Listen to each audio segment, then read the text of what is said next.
Data adalah kumpulan fakta yang kita ketahui. Data kita gunakan sebagai bahan acuan dan juga bahan analisis. Data umumnya berbentuk angka-angka, tetapi bisa juga dalam bentuk kata-kata, suara, gambar, atau simbol-simbol lain. Data merupakan kata benda majemuk yang menyatakan lebih dari satu hitungan. Kata benda tunggalnya adalah datum.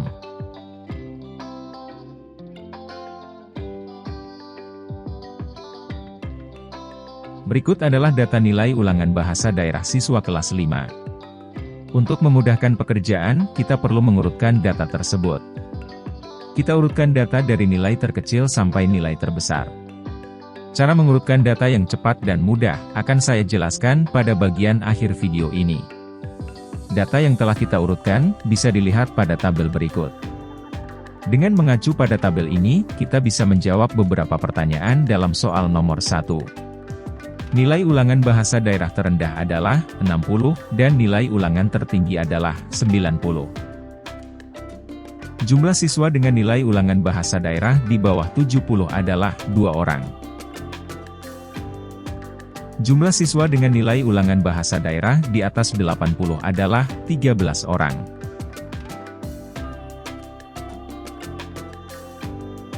Jumlah siswa yang mendapat nilai ulangan bahasa daerah 75 adalah 5 orang.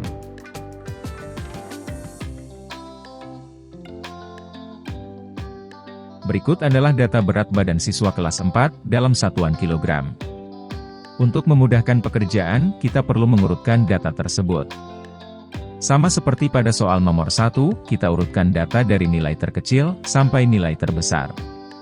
Data yang telah kita urutkan nampak pada tabel berikut. Dengan mengacu pada tabel ini, kita bisa menjawab beberapa pertanyaan dalam soal nomor 2. Berat badan terendah adalah 25 kg, dan nilai berat badan tertinggi adalah 33 kg. Jumlah siswa dengan berat badan 30 kg adalah 9 orang. Jumlah siswa dengan berat badan kurang dari 30 kg adalah 11 orang. Nilai tertinggi dari data berat badan adalah 33 kg.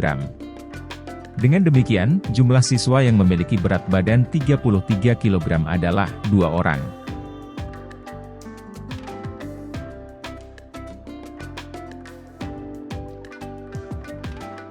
Langkah-langkah yang perlu dilakukan adalah mengetuk tombol like agar YouTube merekomendasikan video ini ke siswa yang lainnya. Dan jika adik-adik belum subscribe, tekan tombol subscribe sebagai pemberi semangat kepada kami untuk bisa membuat video lebih banyak dan lebih baik lagi. Kembali ke pembahasan soal nomor 3.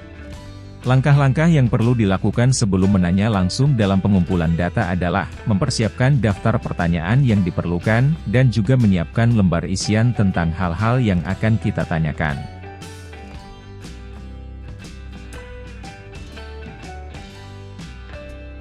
Kekurangan pengumpulan data dengan menanya langsung diantaranya adalah, kita akan kesulitan mengalokasikan waktu dan menentukan jadwal wawancara jika jumlah respondennya sangat banyak. Kita juga memerlukan waktu yang relatif lebih banyak, karena pada satu waktu tertentu kita hanya bisa mewawancara dan mendapatkan data dari satu responden saja, sebelum berlanjut ke responden berikutnya. Kelebihan pengumpulan data dengan menanya langsung diantaranya adalah, kualitas data yang kita dapatkan, relatif lebih baik karena, apabila responden kurang memahami pertanyaan yang diajukan, kita bisa menjelaskan lebih rinci maksud dari pertanyaan tersebut.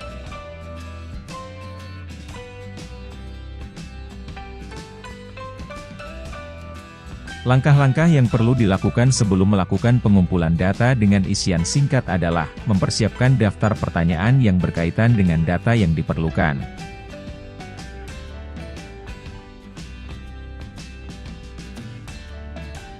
Kelebihan cara pengumpulan data dengan isian singkat adalah, kita bisa mengumpulkan data dengan jumlah yang banyak dalam waktu singkat, karena setiap responden bisa menjawab pertanyaan tanpa harus menunggu responden lainnya selesai menjawab, dan juga, kita tidak harus bertemu secara langsung dengan responden. Kekurangan cara pengumpulan data dengan isian singkat diantaranya adalah, apabila terdapat jawaban yang kurang jelas atau sulit dipahami, keakuratan dan kualitas data menjadi menurun.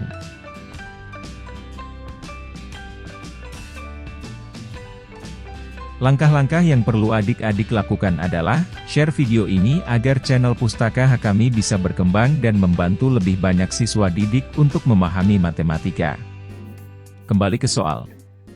Langkah-langkah yang perlu dilakukan sebelum pengumpulan data dengan pencatatan langsung adalah, mempersiapkan alat ukur yang akan kita gunakan, dan juga mempersiapkan lembar pengisian data.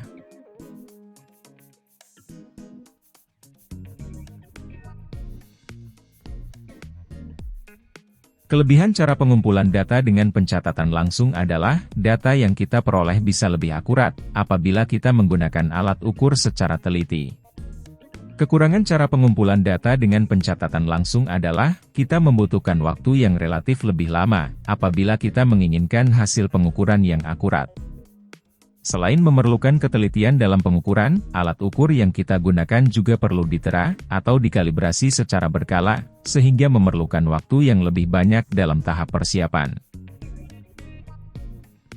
Berikut adalah data golongan darah siswa kelas 5. Untuk memperoleh data golongan darah setiap siswa seperti dalam tabel tersebut, umumnya bisa kita peroleh dari bagian usaha kesehatan sekolah, disingkat UKS. Tentu saja, hal ini bisa dilakukan setelah kita memperoleh izin untuk mengakses data tersebut. Untuk mempermudah pekerjaan kita selanjutnya, kita perlu mengelompokkan data tersebut berdasarkan kelompok golongan darah. Setelah kita kelompokkan, hasilnya bisa kita lihat pada tabel berikut. Berdasarkan data yang sudah kita kelompokkan, kita bisa memperoleh beberapa informasi sebagai berikut. Jumlah siswa yang memiliki golongan darah A adalah 7 orang.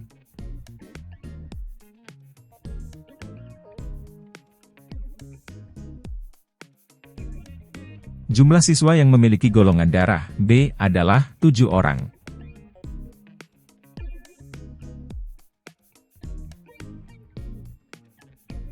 Jumlah siswa yang memiliki golongan darah AB adalah 8 orang.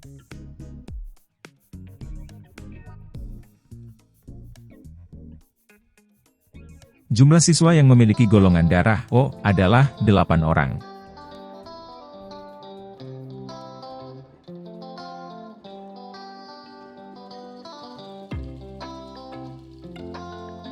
Berikut adalah nilai ulangan bahasa Indonesia siswa kelas 5. Urutan nilai dari yang terkecil sampai yang paling besar bisa kita lihat pada tabel berikut. Cara mengurutkan data yang cepat dan mudah, saya jelaskan pada bagian akhir video ini. Berdasarkan data yang telah kita urutkan, kita bisa mendapatkan beberapa informasi seperti berikut. Nilai ulangan tertinggi adalah 95. Nilai ulangan terendah adalah 60. Siswa yang tidak tuntas adalah siswa dengan nilai ulangan kurang dari 75. Berdasarkan hal ini, jumlah siswa yang tidak tuntas adalah jumlah siswa yang nilai ulangannya kurang dari 75, yaitu 7 orang.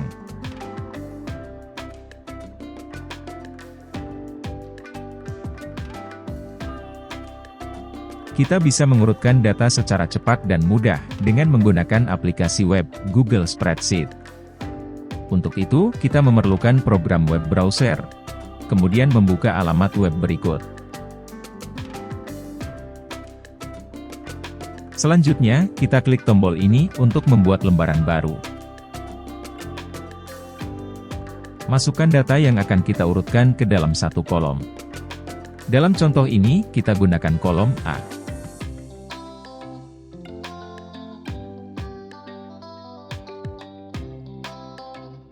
Setelah semua data kita masukkan, blok semua data ini. Selanjutnya pilih menu, Data. Kemudian pilih menu, urutkan kolom A secara naik yang dilambangkan dari mulai huruf A sampai huruf Z. Hasilnya, bisa kita lihat, data yang kita masukkan tadi menjadi berurutan dari yang terkecil, yaitu 65, sampai yang terbesar, yaitu 90.